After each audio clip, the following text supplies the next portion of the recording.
दोस्तों, आज हम बात करेंगे तब की जब हमारे देश में अंग्रेजों का राज हुआ करता था। कुछ लोग अंग्रेजी शासन को जस्टिफाई करते दिख ही जाएंगे। उनका तर्क होगा कि अंग्रेजों ने हमें सभ्य बनाया, रेल दिया, सिविल सर्विस जैसे और कई चीजें दी। अंग्रेजों की हुकूमत में भारतवासियों ने कितनी यातनाएं झेली और कैसे वे राजनीति करके 200 से ज्यादा साल तक हम पे राज किया, इन सब का जवाब आज आपको देंगे। ईस्ट इंडिया कंपनी के बारे में एक क्रूर घटना। जब 1770 में एक बड़ा अकाल पड़ा, लोग भूखमरी कुपोषण से मरने लगे। लोगों ने अपनी घर की सारी वस्तुएं बेच दी, यहाँ तक कि कुछ लोगों ने अपने बच्चे तक को भी बेच दिया। कुछ जगहों पे तो लोग मृत इंसान को भी खाने लगे। लगभग इस अकाल में बंगाल की 1/3 जनसंख्या समाप्त हो गई। ऐसे समय में बंगाल के गवर्नर जनरल वारेन हेस्टिंग एक पत्र में जानकारी देते हैं कि इस साल टैक्स पिछले साल से ज्यादा वसूल हुआ है।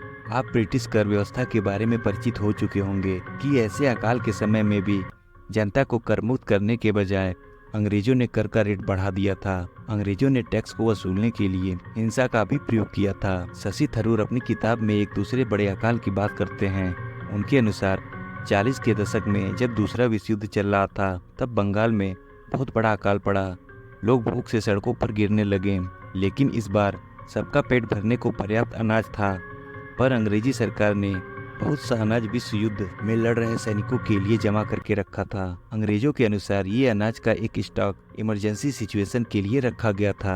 जब अनाज को बंगाल के भूखे लोगों का पेट भरने का प्रस्ताव इंग्लैंड के प्रधानमंत्री विंस्टन चर्चिल के पास पहुंचा, तो उसने साफ मना कर दिया। चर्चिल ने कहा, भारतीय मर रहे हैं तो मरने दो, अगर इतना ही अकाल पड़ा है तो गांधी क्यों नहीं मर जाता। अंग्रेजों ने भारतीयों को बेहद कम दाम में नौकर रखा। एक अंग्रेज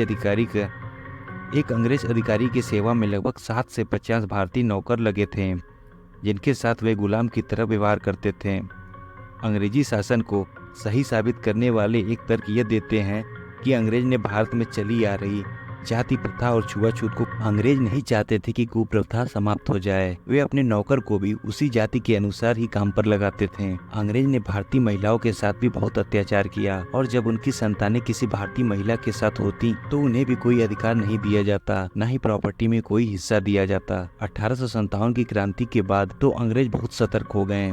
भारतीयों के सेना में बड़े पदों से दूर रखा गया। अंग्रेजी अफसरों को साफ निर्देश थे कि वह किसी भी प्रकार की विद्रोह को दबाने के लिए कितनी भी हिंसा का प्रयोग कर सकते हैं। इसका एक बड़ा उदाहरण तो आपने जलियांवाला बाग हत्याकांड में देख ही लिया होगा। आज भी कुछ लोग अंग्रेजी शासन को अच्छा बताने में लगे हुए हैं। ऐसी इंपॉर्टेंट जानकारी के लिए हमसे जुड़े रहें। तब तक के लिए धन्यवाद।